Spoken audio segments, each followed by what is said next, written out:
sobre todo compartir con vosotros, ¿no? Porque yo comparto con Gorka que más allá de lo que nosotros podamos exponer brevemente en estos 3 minutos que nos dan, vosotros ya conocéis sobradamente cuáles son las posiciones políticas de cada uno de los que nos sentamos aquí, así que yo considero mucho más enriquecedor y más que cumpla con el objetivo de este foro el intercambio de ideas entre vosotros y nosotros, ¿no?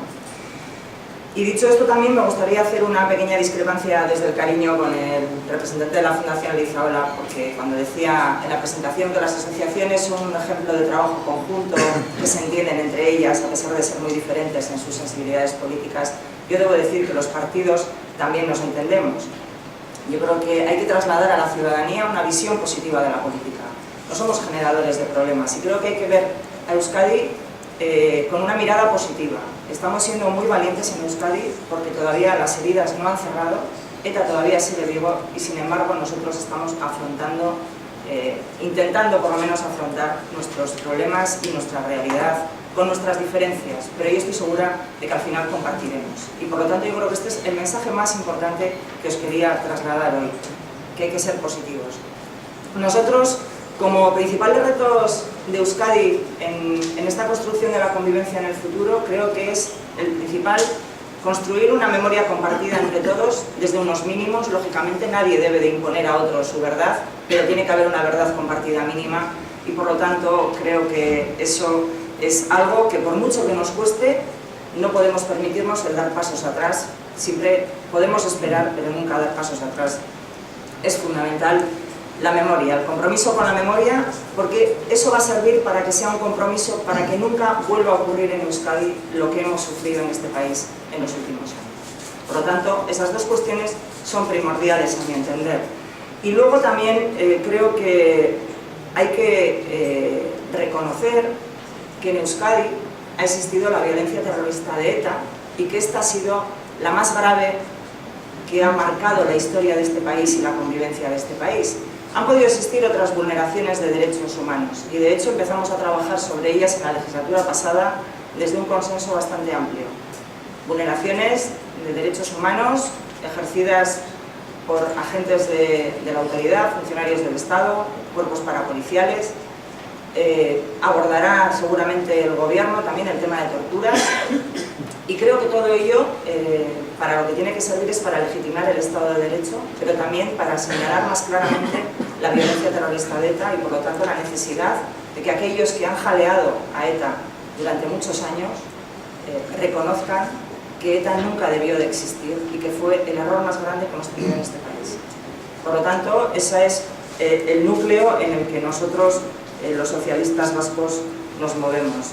Y para construir esta convivencia y el que nos miremos desde nuestras diferencias como personas que pertenecemos a este país, es decir, que nadie nos diga, como nos han dicho en otras ocasiones, vosotros marcharos, no sois de este país, tenemos que jugar, como se decía aquí por parte de algunos miembros de esta mesa, con la educación, como un valor muy importante para nuestros hijos y nuestras hijas, para todas las generaciones futuras, sobre esa base, como digo, consensuada, un mínimo ético compartido de todos los partidos, y también con los medios de comunicación. Yo creo que es muy importante el papel de los medios de comunicación, y en Euskadi tenemos unos medios de comunicación públicos, una tele y una radio pública, que tienen que realizar desde el compromiso una labor muy importante de ver cómo se cuenta no solo la realidad, sino cómo se ha contado también, o cómo se puede contar el pasado. Y yo creo que ahí hay un camino para recorrer. Evidentemente, el compromiso social y político tiene que estar también. Este foro es un ejemplo de ello y el ejemplo que podemos dar con más o menos éxito a los partidos políticos cada jueves en el Parlamento Vasco. Y por mi parte nada más, yo espero vuestras preguntas. Eskerrak eman nahi dizkiet elkarteen foro honi gonbitea luzatzeagatik eta aukera hau emateagatik, zer Euskal Herria Bildutik nola ikusten dugun elkarbizitzaren etorkizuna. Eta batez ere guk bi erronkai errepatu nahi diegu, edo bi konzepturen pean eraiki behar dela elkarbizitza edo konbibentzia egutzi zaigu lehenik eta behin pake osoa eren konzeptupean eta bigarrenik konbibentzi demokratikoaren konzeptupean edo buelta ematen baldin badiogu edo ematen badiegu konzeptu hori izango lirateke violentziarik ez, ez da bat ere ez, eta inposaketarik edo ezarketarik ez. Decía que planteamos el futuro con los retos de la convivencia desde la valoración que hacemos en este momento, basada sobre todo en dos conceptos. Un primer concepto que tiene que ver con la paz total y un segundo concepto que tiene que ver con la convivencia democrática. Quedando la vuelta a la moneda o contraponiendo estos dos conceptos serían contraponiendo o dando su formulación negativa sería ninguna violencia, ninguna imposición, porque esta misma semana lo hemos visto antes de ayer, que quedan muchos pasos para establecer una paz total, definitiva y duradera.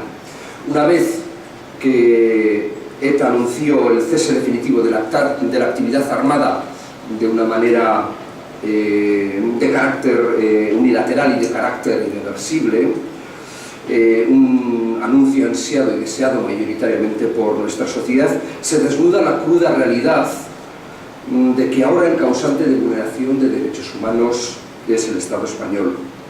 Lo de antes de ayer, es muy reciente lo que hemos vivido, las detenciones de miembros de RIRA, son paradigmáticas en su doble vertiente, la derogación de los derechos civiles y políticos de gente que está trabajando por los derechos de los presos y agresión a una senadora que intentaba mediar y relajar ánimos que fueron en todo momento modélicos por quienes quisieron realizar una protesta pacífica por las detenciones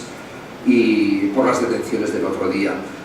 Por lo tanto, no estamos, desde nuestro punto de vista, en un escenario de no violencia. Todavía se siguen dando vulneraciones de derechos humanos y ese debe ser uno de los retos objetivos importantes desde nuestro punto de vista. Por lo tanto, paz total, es decir, ninguna violencia. Y hay un segundo reto, hay un segundo objetivo que tiene que ver también desde nuestro punto de vista con lo que nosotros llamamos la convivencia democrática y entendemos que para eso es necesario un acuerdo democrático de convivencia. Entendido de que desde la necesidad de que todas las sensibilidades políticas tienen derecho a expresar y a defender lo que piensan y a llevarlo a la práctica. A defender lo que piensan, porque esto no se puede hacer todavía, no hay más que preguntarle a Arnaldo Otegi, sino a las 18 personas detenidas esta semana, y llevarlo a la práctica, porque la mera defensa sin poder de implementación es un camino sin meta, sin llegada y sin objetivo. Por lo tanto, laguntzen bi hauek izango lirateke gure ikuspuntutik elkarbizitzarako oinarria. Hau da, bake osorantzko bide bat egin behar dela eta konbibentzia demokratarako bide bat egin behar dela. Antes de entrar con los 4 principales retos que entendemos de manera muy esquemática, una consideración previa. Si uno ve esta mesa, pudiera sacar la conclusión que la paz y la convivencia en este país es cosa casi de hombres. Y yo creo que la premisa de trabajo de la que debemos partir es que la paz y la convivencia en este país es cosa de todos. La paz y la convivencia es algo que debemos hacer entre todas y entre todos, entre todas las sensibilidades políticas, entre todas las organizaciones, entre la sociedad civil y los partidos políticos, como muy bien aportaba, destacando el papel de los partidos políticos, como bien apuntaba la única mujer que está presente en la mesa. De manera muy esquemática, a riesgo de parecer simple, pero respondiendo a la pregunta en concreto, 4 retos principales en nuestra opinión para afrontar para la construcción de la convivencia sólida y duradera. Primero, la consolidación definitiva de la paz, que pasa necesariamente en este momento por el desarme y la desaparición definitiva de ETA. Segundo, la construcción de la paz basada en la memoria. Una paz no basada en el olvido, sino basada en la memoria. Una memoria además inclusiva, una memoria no neutral, una memoria activa contra la violación de los derechos humanos. Una memoria que incluya a todas las víctimas de violaciones de derechos humanos y a todas las violaciones de derechos humanos. Tercer reto, asumir por parte de todos el principio de responsabilidad, que supone determinar y reconocer sinceramente la responsabilidad de cada cual, de cada persona concreta, de cada organización, de cada asociación, de cada partido, etcétera, en lo sucedido y asumir las consecuencias derivadas de las vulneraciones de derechos humanos cometidas. Supone asumir sinceramente que matar, señalar, aplaudir, mientras alguna organización terrorista mataba, estuvo mal. Y también supone asumir que secuestrar, torturar, asesinar en nombre del Estado estuvo mal.